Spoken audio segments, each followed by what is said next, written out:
What's up, y'all? Welcome back to the Foxbody Junkie YouTube channel. So today we're sitting inside the 79 coupe. That's because we're going to be working on the dash a little bit. It's not really going to be a dash update or anything like that. Today I'm going to kind of go over how to wrap your instrument cluster bezels and also your vent kind of bezel on the passenger side of your dash. A lot of these cars come with wood grain trim. Some of the 85 cars have like a checkered board trim that's kind of cool looking, but a lot of times you guys probably want to customize that or maybe do something a little bit different if you guys are updating your interior. And so today I'm going to kind of go over what I do and how I do that, and kind of some tips and tricks that go around doing that. So I'll turn this camera around, kind of show you guys what I'm talking about, and we'll go from there. So this is kind of what I'm talking about. Like, this car has a wood grain trim. Now this is original to the Gia model, I'll say.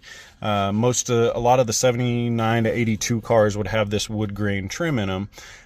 So I bought this kind of like a brushed black trim. It looks pretty cool. I think it'll go good with, kind of the black dash and the general kind of style I'm going with this interior. So we're going to go ahead and put that on. Now this is just a wrap film you can buy. This is made by Avery Dennison, Avery Films. It works pretty good and it goes on there real easy. It's big sticker. Watch plenty of wrap videos out there how to wrap, and that'll kind of go over that. This is really not going to be a tutorial on how to do that, but more so kind of how I do it. And I'll set the camera up and do it and kind of show you guys while I do it. But once I get this wrapped, I'll come in here with a razor blade and kind of run it along this flat edge, and that'll trim it up. That way it sits in there nice and looks nice. And once I'm done with that, you can kind of see this chrome strip on it that's pretty faded out, and kind of the wood grain's actually poking through in some areas. We're going to go ahead and touch that up. And how we do that is I bought this little liquid chrome pin off of Amazon. Actually, it was like, I think it was like $10, something like that. And it works really good for touching up these chrome around your AC vents and this. And then also you'll notice it here. This one I'm probably not going to touch up because it's original and in really nice shape. It's not faded or really scuffed anywhere. But on these cars, this trim here would also be chrome. Now a lot of you guys would probably just leave that black, which there's nothing wrong with doing that. It looks good in black also. However, I personally like the way the chrome border looks on these, so I'm going to go ahead and redo that chrome border also.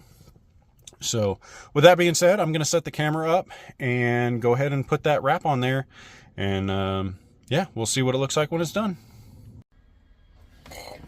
Alright, so first thing I typically do is I'll go ahead and clean this, the area where you're going to be putting your vinyl wrap down. I'll just use a spray ray glass cleaner, works really good, and just a clean microfiber towel.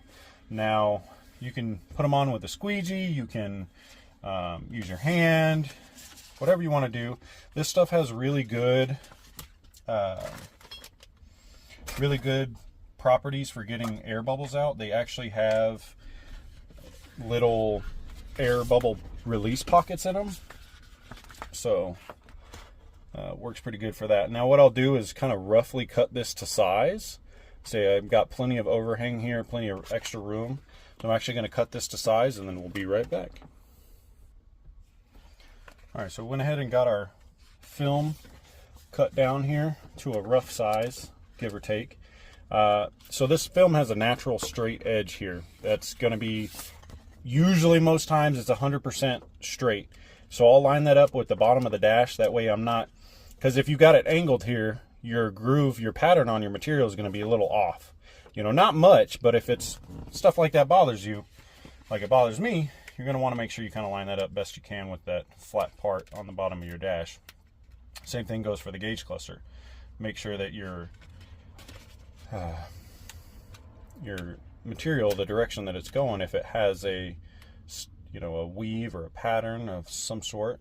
A lot of guys will probably like to do like a carbon fiber type of weave. I've kind of seen some people do that. So keep that in mind when you're doing this type of stuff. So like I said, what I'll do, you can kind of see the way that this material is designed. In a way, you can see those like honeycomb looking things. Those are all air release pockets, to my knowledge. So we'll go ahead and peel this back a little bit. Wouldn't peel a whole lot of it back, just enough to kind of roll this material over. Be careful not to touch your material, because that's where your PSA is, your pressure sensitive adhesive. So just kind of give this a good, nice little fold here. I'm going to keep it out of our way. I'm going to take the edge of this material where it's not sticking to my bezel here, and kind of line it up on the very edge. And like I said, you can use your thumb, your finger, you can use a squeegee for this. Being that this is so small, I'm just going to go ahead and run it with my finger here, my beat up thumb. I closed in the door, and you guys can see how nasty that looks. Apologize. Should wear some gloves. Usually I do wear gloves for stuff like this, but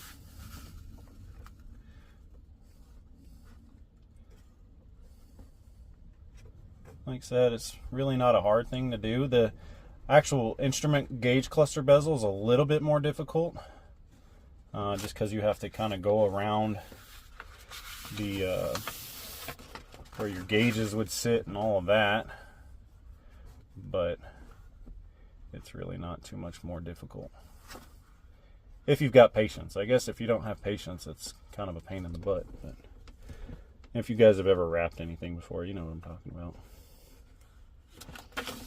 So this is kind of how I do it. Like I said, you could do any color. You could change this to a different color if you wanted to, you know, maybe make it like an accent color. You could put a yellow or red. I know some people like to do stuff like that. You could make it gloss black. You could wrap it a gloss black. You know, like I said, you could do a carbon fiber. I kind of thought this pattern was cool. It gives it a little bit of a modern touch. So went ahead and went along with doing that. So, and I got the seats in finally. I think you guys are really going to like how the seats look. We'll have to show those in a later video. So more or less, that's how you do that. Now, again, we're going to keep this border, but if you wanted to cover up that chrome border, you could actually leave it this same material pattern, and you would just cut inside your circle here. So we're going to go ahead and cut this out and show you guys what it looks like when it's done. I'll take you along for the ride.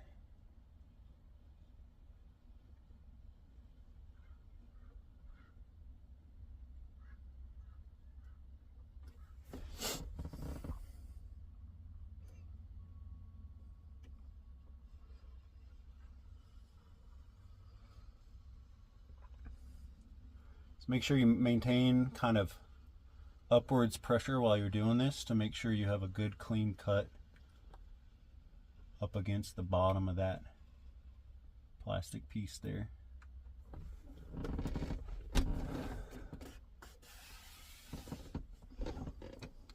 Sorry if you guys are looking at my ugly mug here. No, I'm not the prettiest thing to look at.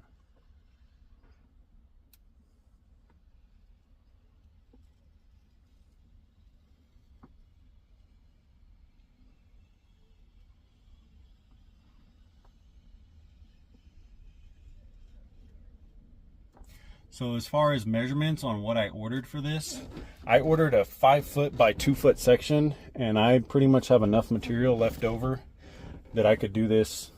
I could do a whole nother instrument gauge cluster bezel and side piece. So plenty of material to do this over again if you mess it up somehow or whatever the case may be. So that's cut. Go ahead and peel it back.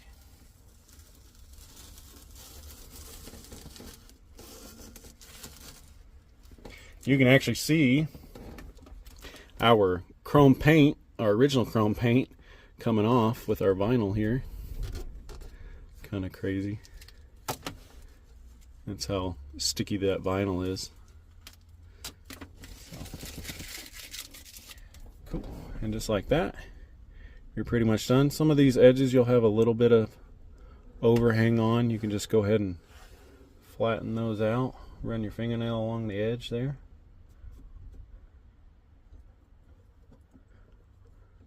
Make sure it's good and stuck down.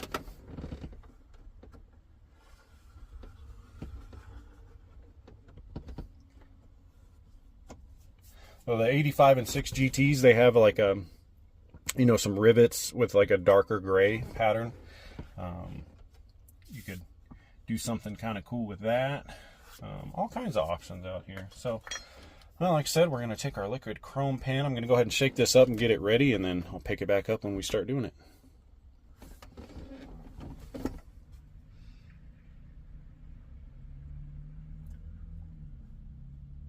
This stuff's kind of self-leveling too, so you really don't have to put a lot on it. It will kind of find the low spots on your area that you're doing.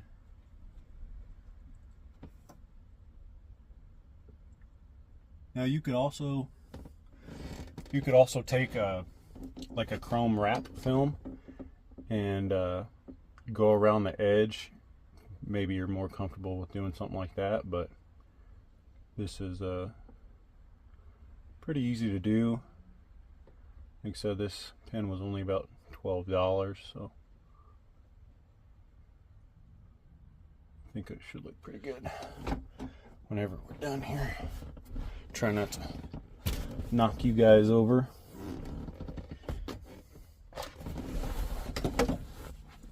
Sorry about that.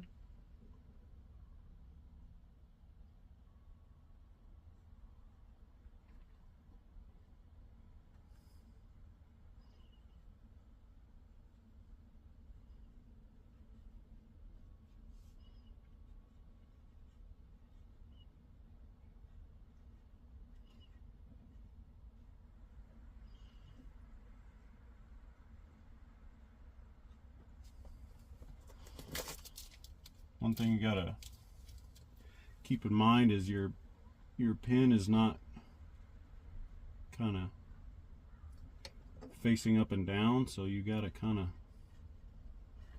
work quick with this stuff. It'll start to dry out on you.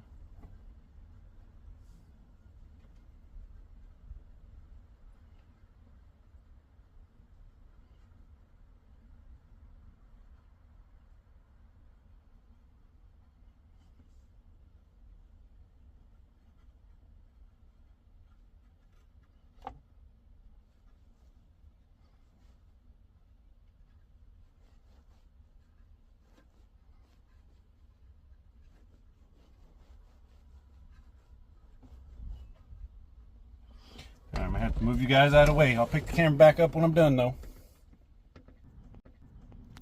Alright, so we went ahead, we got our chrome all touched up. Looks pretty good.